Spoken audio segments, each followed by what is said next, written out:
programa Trilha Social, o programa que fala o bem, faz o bem e divulga o bem, começa agora. Você não faz ainda um trabalho social, você não é voluntário, você não pratica cidadania? Então assista sempre o nosso programa, porque aqui passam pessoas que apontam esses caminhos, apontam essas estradas, apontam essa jornada e você pode pegar na mão de um deles e segui-los, para que você também esteja nessa grande ciranda do bem. Você pode entrar no Face, programa Trilha Social, e lá você vai ver todas as pessoas que já passaram por aqui. Vai poder ouvi-las, as suas histórias, o que aconteceu na vida delas e como é que elas fazem esse trabalho social. E você pode se engajar em algum desses projetos ou então, se você tiver uma ideia, se você tem aí no seu coração uma vontade, porque às vezes a gente fica pensando um tempo, eu tenho uma vontade de fazer, mas não faz. Isso vai fazer com que você se movimente para isso. Procure a organização e leve a sua ideia. Porque às vezes você não faz parte de um projeto social e você tem uma ideia, você fala assim, mas eu como cidadão sozinho ou como cidadã sozinha não vou conseguir. Leve a sua ideia para uma organização, ela vai abraçar e vai abraçar você, o seu projeto, a sua ideia e você vai poder levar em frente. E se você já faz um trabalho e quer trazer aqui para o nosso programa, entre em contato pelo programa trilhasocial@bal.com.br e a gente vai ter uma alegria imensa em te receber aqui para você falar do seu coração, o trabalho que você desenvolve para que outras pessoas sejam tocadas e possam também seguir a sua instituição ou o trabalho voluntário que você faz. Transformar vidas é uma ação de cidadania. Afinal de contas, ajudar o próximo é ajudar a nós mesmos. Quando nós limpamos um terreno que está ao lado da nossa casa, que está sujo, nós estamos ajudando a nossa casa a ficar limpa também. Imagine o que a gente não pode fazer quando a gente toca corações, né? Quando aquelas pessoas estão sofrendo, nós vamos lá e oferecemos a ela o nosso ombro, oferecemos a ela uma possibilidade melhor de vida. Ela melhorando, sabe o que acontece? Diminui a violência, porque a violência acontece justamente por isso, por falta de oportunidade, por exclusão. Vamos incluir todo mundo, vamos olhar para o próximo como nosso irmão, como alguém da nossa família, como um pai, como uma mãe, como um irmão, aquela pessoa que você mais ama. E assim você vai fazer a diferença. E falando em amar, em amor, em olhar para o próximo. Hoje nós estamos recebendo aqui Silmara Gabriela, ela é fonoaudióloga e ela trabalha no Centro de Atendimento de Crianças Autistas. E ela veio ao nosso programa para falar um pouco desse centro, o quanto é importante a gente ter um local para abraçar essas crianças, esses jovens, essas pessoas que têm o autismo. Muita alegria em te receber aqui, Silmara, tão jovem. O prazer é meu pelo convite e que entrada linda nessa introdução para a gente conversar um pouquinho sobre um trabalho voluntário, um trabalho com amor com as nossas crianças que têm autismo. E a questão do autismo, né? Bom, em primeiro lugar eu quero saber quem é Silmara. Silmara decidiu, você aqui é de Maceió mesmo? Eu sou nascida em Pernambuco, mas resido aqui em Maceió e a história começou aqui em Maceió mesmo. Como é que nasceu? Você foi convidada, você viu, tocou? Porque algumas pessoas às vezes, elas seguem e se engajam em algum projeto porque aconteceu alguma coisa na família, né? Uma pessoa teve um problema, precisou de sangue, não teve, uma pessoa da família morreu por falta de assistência, alguma coisa, então ela se engaja num projeto em função de um sofrimento. No seu caso. Qual foi o motivo? A minha história começou na faculdade. Até então, o conhecimento em relação a pessoas com autismo era zero, eu não tinha essa informação. E diante do segundo ano de faculdade, eu comecei a fazer uma pesquisa de iniciação científica e era o foco em autismo. Então, quando chegou o convite para fazer essa pesquisa, eu não tinha noção do que era autismo no meu segundo ano de faculdade, né? E daí a informação não era tão atual, tão presente como é hoje.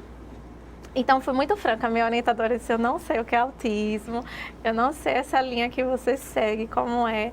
E ela foi muito generosa de passar tudo isso para mim antes de iniciar a pesquisa. E com o conhecimento e com a prática, desencantei um amor incrível por esse público, né? E em seguida eu tive uma aula, que foi o meu primeiro contato e na faculdade com o autismo, que é o autismo, a teoria. Eu já estava apaixonada por esse universo, por esse mundo azul. E daí, então, foi sendo feito pesquisas. No ano seguinte também teve mais pesquisas, né? Cursos voltados para a área. Nesse mesmo ano, comecei a fazer um curso específico. E quando eu finalizei o curso de fonoaudiologia, eu já estava completamente resolvida com a área que eu queria trabalhar e qual o público que eu gostaria de trabalhar. E dito e feito, assim que eu saí da faculdade, já fui determinada a atender, a fazer atendimentos fonoaudiológicos para esse público. É interessante como a vida vai acontecendo, né? Quando a pessoa entra na faculdade, ela entra com uma intenção, mas ela não sabe ainda onde vai chegar. Onde vai chegar, o que ela vai encontrar ali. Ela vai com anseio, mas de repente ela descobre coisas que ela nem imaginava e envereda por outros caminhos, né? Exato. E foi o seu caso. Foi o meu caso. Eu, literalmente me apaixonei pela área. Eu acredito que na minha turma era a única que tinha encanto Se identificou, pelo público, né? Me identifiquei muito. E daí eu já vejo que de lá para cá aumentou a demanda de profissionais nessa área e, consequentemente, as informações também. Bom, nós temos aí uma dificuldade, né? As pessoas, às vezes, por terem um filho autista, às vezes esconde, né? Até uma época atrás, eu acho que agora a questão da informação, talvez até a própria internet. Hoje nós temos os meios de comunicação são tão rápidos, você recebe muita informação o tempo todo. E isso também fez com que as pessoas que tinham problemas semelhantes também se reconhecessem ali e dissessem, pô, eu tenho que sair da toca, eu tenho que mudar, eu tenho que fazer alguma coisa, tenho que procurar ajuda. E com isso também vai nascendo um mercado profissional, mas é um mercado específico para as pessoas que têm problemas como esse, para que essas pessoas possam, não sejam excluídas.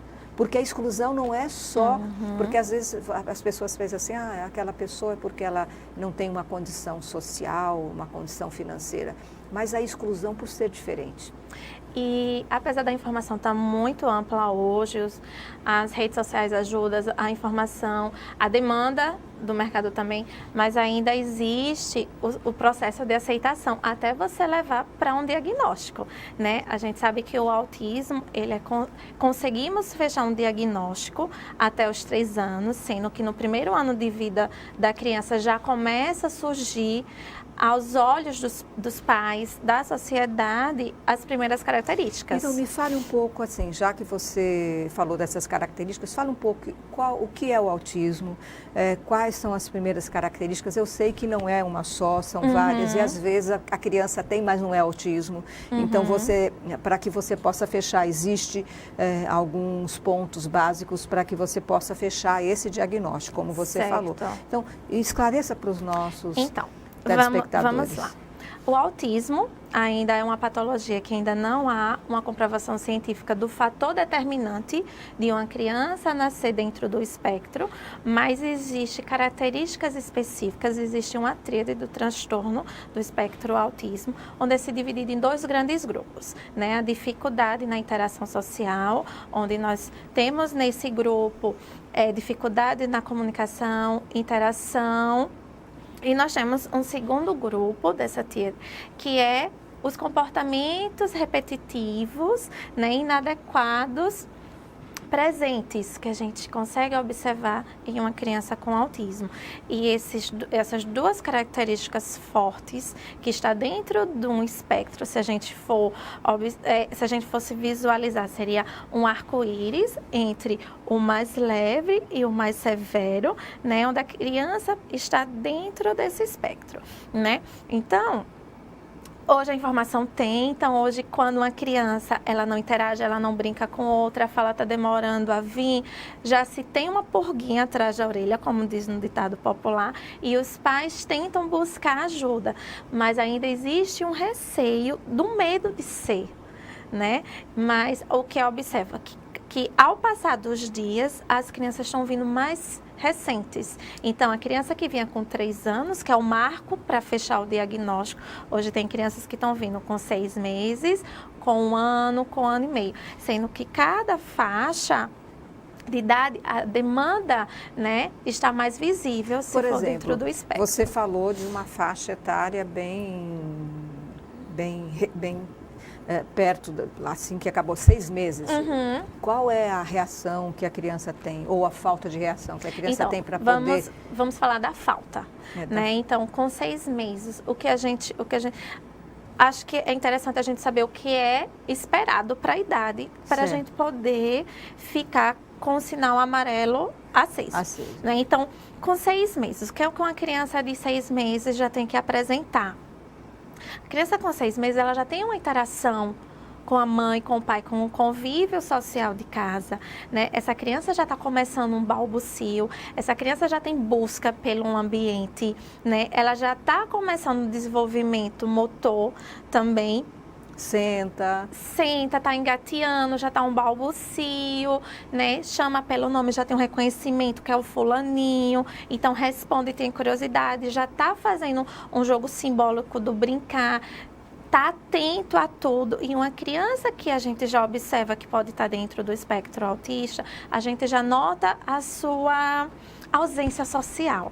Então, tá mamando, mas não tá olhando para a mãe, pega os brinquedos sem fazer função, zero comunicação, né? A gente sabe que a fala pode vir até os 2 anos de idade, mas até os 2 anos essa fala já tem que estar emergindo.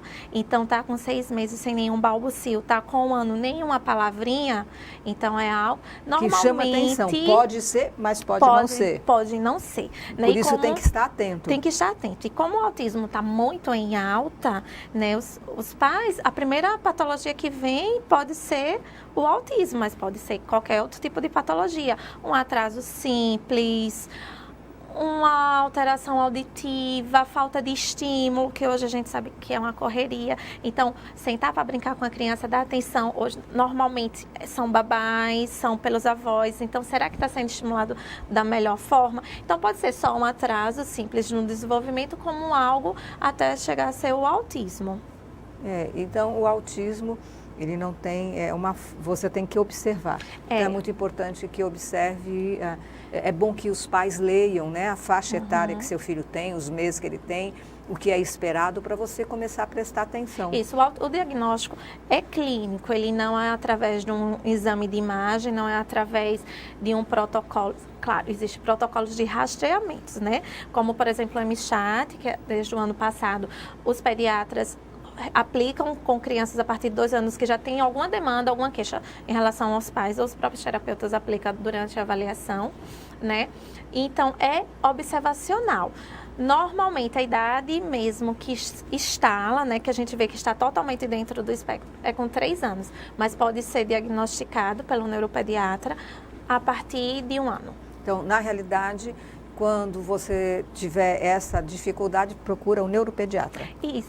Normalmente, a porta de entrada é um neuropediatra, né? Porque vem essa demanda dos pais, que tá achando que o pequenininho está com atraso em certas habilidades, né? Não só da comunicação, mas movimentos repetitivos, seletividades alimentares, alterações sensoriais, motoras, se for o caso também. Então, o neuropediatra ele vai encaminhar para a equipe multidisciplinar.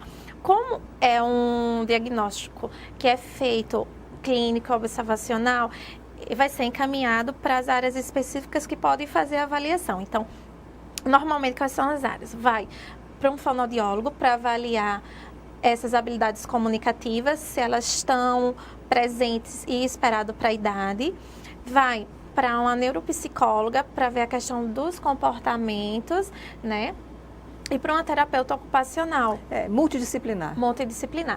Então, é feita a avaliação, normalmente com essas 3 especialidades, volta para o neuropediatra. Quando a criança é muito pequenininha, se coloca em intervenção precoce para iniciar as terapias, para desenvolver essas habilidades que até então estão com déficit. Então, o autista, você pode ajudá-lo também a ter uma melhor qualidade de vida. Sim, Sim. De então, interatividade, né? Exatamente. Então, vai para... Se não conseguir, se o neuropediatra não fechar, né, mas está vendo que tem características fortes, é encaminhado para intervenção precoce. Né? Depois de 3 a 4 meses, volta para dar o CID ou não, né, que é o código específico da patologia. E com 6 meses a gente já consegue sentir, a gente terapeutas, né, já consegue sentir se a criança realmente está indo para um possível diagnóstico ou realmente só era um atraso e ela já consegue andar com os próprios pezinhos dela a partir de 6 meses. Isso é muito bom. O programa Trilha Social vai agora para um pequeno intervalo e nós voltamos já já. Eu estou esperando você.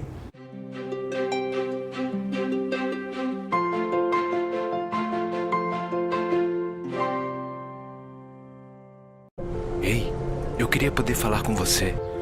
Te falar desses últimos meses e como tudo tá melhor. Eu percebi que viver é incrível, mais do que eu imaginava. Ser pai era um sonho e você me permitiu presenciar o nascimento da minha filha. Foi lindo. Pintei o quarto dela exatamente como imaginei. Antes de você, eu tinha medo de não conseguir estar presente quando esse momento chegasse. Queria te contar que por sua causa eu pude viver tudo isso. Provavelmente outras pessoas por aí querem te falar muita coisa também.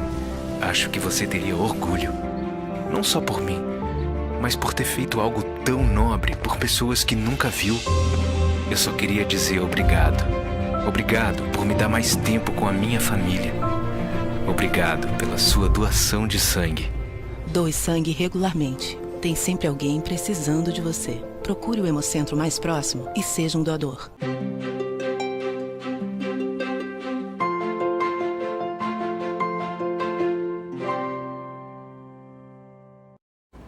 O programa Trilha Social volta agora desse pequeno intervalo. Nós estamos aqui com Silmara Gabriela, que é do Cuida, Centro de Atendimento a Crianças Autistas, é fonoaudióloga, e nós estávamos falando sobre essa questão da família. Em off aqui a gente estava falando da importância da família, da participação da família, mas para a participação da família primeiro tem que ter aceitação. Me fala um pouco sobre essa participação da família e o processo de aceitação, porque muitas vezes por não aceitar deixa de buscar o diagnóstico, ou então buscou o diagnóstico e se isola, não busca uma forma de cuidar, de ajudar, porque há um preconceito, há um medo, né? Sim. Um medo de se expor socialmente. Sim. Mas me fale um pouco sobre essas questões, porque você vive isso no seu dia a dia, na prática. Né? Na prática. E realmente, depois que vem do neuropediatra, então vem com a interrogação se é ou não é. Então vai para as terapias específicas, né? No meu caso, o que é mais evidente para a sociedade é a ausência da fala. Isso é inevitável. Então, tem vezes que a criança... É um dos primeiros sintomas. É os sintomas, e eu acredito que é um dos que mais os pais têm mais necessidade de ter uma evolução. Porque o que a gente diferencia dos outros animais é a forma que a gente se comunica. Né? A gente tem linguagem. Né? Então, meu filho idealizado não fala. Então, ele não faz parte dessa sociedade, né? Então vem com a sede de resultados e imagina, então essa família chega no consultório, né? O filho não está falando, está com uma patologia que ainda é temida, não é fácil aceitar. Imagine você ter um filho que você idealizou e ele não vive da forma que você imagina, né? Imaginou, idealizou durante 9 meses, né? E você agora... não controla a vida, né? Não. Não temos esse poder, né?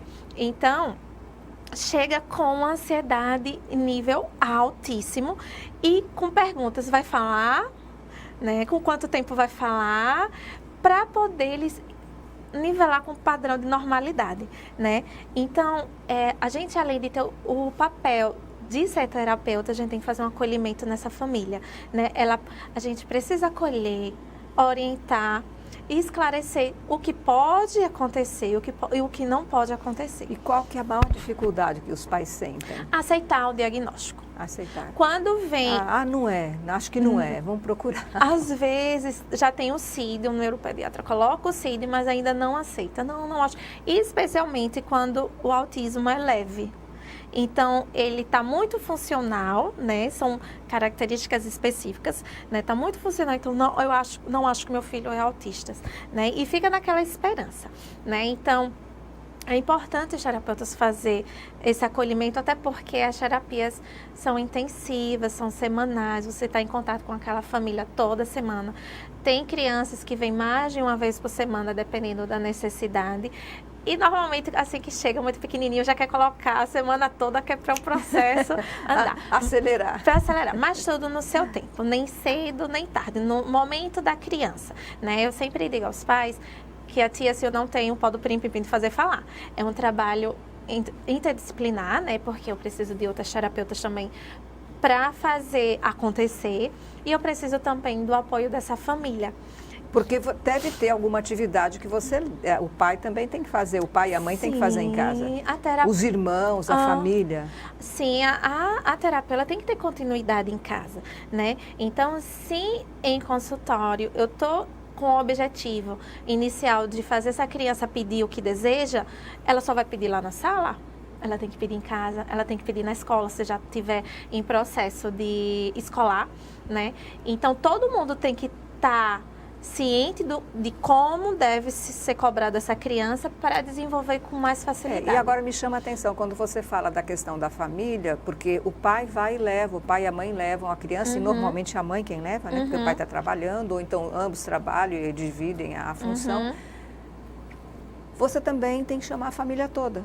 Você tem que ter um momento com toda a família para que eles possam saber como conduzir essa terapia dentro de casa. Como é que eles podem colaborar? E as pessoas costumam, quando você chama, eles... Então, eles chegam junto? Como é na prática, Maristela? Na prática, se a terapia é de 60 minutos, 10 minutos antes de finalizar o tempo daquela criança, é convidado o pai, a mãe, a babá, quem levou aquela criança, para dar uma devolutiva, né? Nessa devolutiva, inicio, claro, falando os objetivos trabalhado com aquela criança no dia e o principal, a continuidade, a orientação de fazer em casa. Você tem que fazer assim, assim, assado.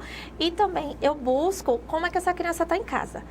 E é fato, a criança quando não consegue se organizar em casa por falta da orientação a ser seguida, conseguimos sentir isso na sala, né? Então, não adianta dizer que treinou, que a gente sabe que não treinou, porque existe um comparativo de quando treina e quando não treina. Também existe a prática de convidar familiares, quem convive com essa criança, para fazer as orientações também, porque é um trabalho contínuo de se realizar em casa também. Só no consultório não resolve. Então, resolve, mas se a família ajudar, vai ser muito melhor, vai acelerar o processo, né? O processo de aceitação é um processo difícil para a família, né? Muito difícil. Você aceita. É um processo de luta, é um processo de aceitação, um projeto, é um processo de... Conscientização também, né? Mas o aceitar é o mais difícil. Tem a negação. Então, quando vem que você observa que realmente está dentro do espectro e você afirma que é na sua visão como fonoaudiólogo, você vê que realmente os pais não aceitam, tem uns que vão embora, mas depois volta quando aceita. Mas volta. Mas não é, a gente tem que se colocar também no lugar deles. Não deve ser fácil. Nesse trabalho que você desenvolve, o Centro de Atendimento a Crianças Autistas é um trabalho de voluntariado? Então, no Cuida, né, é uma instituição onde a gente atende crianças com autismo, né, atualmente são mais de 120 crianças atendidas, com terapias multidisciplinares e interdisciplinares, né, é pelo SUS, né, e lá se faz esse trabalho de atendimento exclusivo para essas crianças em cima das suas demandas, né, então são terapias individuais, em grupo, em sociedade também, em alguns momentos leva essas crianças também para a sociedade. Se é um déficit que ele tem, a gente tem que levar ele até onde tem a maior dificuldade. E social também. E aí vocês, por exemplo, uma família que assiste o nosso programa e tem uma criança com essa demanda, ela pode buscar, ela não tem condição financeira, por exemplo, de pagar um tratamento, ela pode buscar? Sim, pode ir até a sede, que fica localizada ali no Pinheiro, e conversar com a nossa assistente social, né? Existe uma lista de espera, né? Porque até o processo de tratamento é um processo de longo prazo, não é com 6 meses, já está recebendo alta terapêutica, então é um processo longo, né, de longo prazo, mas sim, pode ir lá, falar com a assistente social para ficar no aguardo nessa lista de espera para ser chamada para os atendimentos. Quando a gente fala de autismo, existem alguns filmes, acho que tinha um filme com Tom Cruise que ele tinha um irmão autista, que ele tinha uma habilidade de ver, de saber dentro de um jogo quem ia ganhar, e ele levava. Alguns autistas têm uma habilidade muito específica. Einstein, por exemplo, foi um deles. Me fala um pouco, a gente estava também conversando aqui em off sobre a vida de Einstein. Você vê, Einstein, ele teve uma influência na nossa sociedade marcante e assim, um divisor de águas, quando ele coloca a descoberta o átomo, né? Veja que ele pensava fora da caixa. Sim. Ele era uma pessoa, e se você for ler um pouco sobre a história dele, ele trabalhava numa biblioteca. O pai dele achava que ele era burro. Olha, usava essa expressão. Ele foi muito discriminado. E ele não era um cientista, ele não era acadêmico, e houve e ele fez essa grande transformação. Me fale um pouco. Então, quando a gente fala sobre os superdotados, vamos esclarecer um pouquinho sobre o grau, né? O autismo hoje é um espectro, então é do mais leve até o mais grave. O leve seria um autista funcional, criança até o adulto, onde ele tem comunicação, ele tem independência, mas observa-se comportamentos que está dentro do espectro. Não seria tão expresso como é o grave, né? Que o grave é dependente de terceiros, né? E ainda existe também na nomenclatura os Áspers, que são os de alto funcionamento, que eles têm uma habilidade por algo específico que se torna fora do normal. Então, eu posso não gostar de conversar com as pessoas, ele não tem habilidade de conviver socialmente. Mas se você for conversar comigo, por exemplo, que é o mais comum no público infantil, dinossauros, né? Então, se você for conversar comigo sobre dinossauro, eu vou ficar aqui o resto da tarde conversando com você sobre dinossauro. Ele sabe falar sobre aquele específico assunto. Então, tem um repertório incrível, sustentando diálogo, conversando. Mas fora do dinossauro já não... Tirou o dinossauro, eu vou pro meu mundo. Né? Cumprimento e tal, mas você vê o déficit, se não tiver no assunto específico, né? Então, já sai do contexto social, né? Então, esses eram os chamados, os Áspers, que são de alto funcionamento. E esse seria o classificado Einstein. Isso, exatamente. É muito interessante. Nós temos muitas pessoas, né, que às vezes... Adultos que não são diagnosticadas. Que não foram diagnosticados, né? Silmara, a gente está chegando já no finalzinho do nosso programa. Parabenizar você, tão jovem e já se ocupando de assuntos tão necessários e de uma solução, de busca de solução para os nossos excluídos, né, autistas, para a inclusão desses autistas. Você vê dentro da sua sala, você foi a única, na sala de aula, a única que se dedicou a esse tema. Então, o programa lhe parabeniza por por seu empenho, né? E tenho certeza que você fará já está fazendo e fará cada vez mais transformações em vidas, né?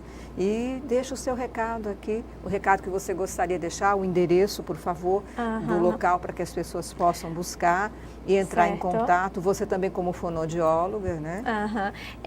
Além de deixar o contato do local para atendimentos, né, terapias, eu também gostaria de deixar aberto para voluntários que queiram conhecer o autismo através de um trabalho social, que é o Onda Azul, que acontece aqui em Maceió, né, aos sábados. Agora em janeiro não está acontecendo por conta do período de férias, que é literalmente voluntário, né? É um trabalho feito com crianças autistas, hoje em média 25 crianças, que é o surfterapia, que acontece na praia ali de Jatiuca, aos sábados, a cada 15 dias, né? Em fevereiro já começa. Em fevereiro nós começamos. Ainda a gente não divulgou o calendário, mas em fevereiro estamos começando. E fica o convite para quem quiser participar, para quem quiser conhecer o Mundo Azul e ser voluntário. E o número? O número para ter então, contato. a gente vai deixar as redes sociais para entrar em contato, porque hoje é o que mais está mais acessível, né? Para entrar em contato através das redes sociais, para ser voluntário. Qual que é a rede social? É @PaiaLagoas, Onda Azul. Ótimo. Então, fica aí o seu recado. Obrigado pela sua presença no programa. O programa Trilha Social, o programa que fala o bem, faz o bem e divulga o bem. Volta semana que vem. E a gente está esperando você aqui sempre com novidades e sempre no caminho do bem. Até lá.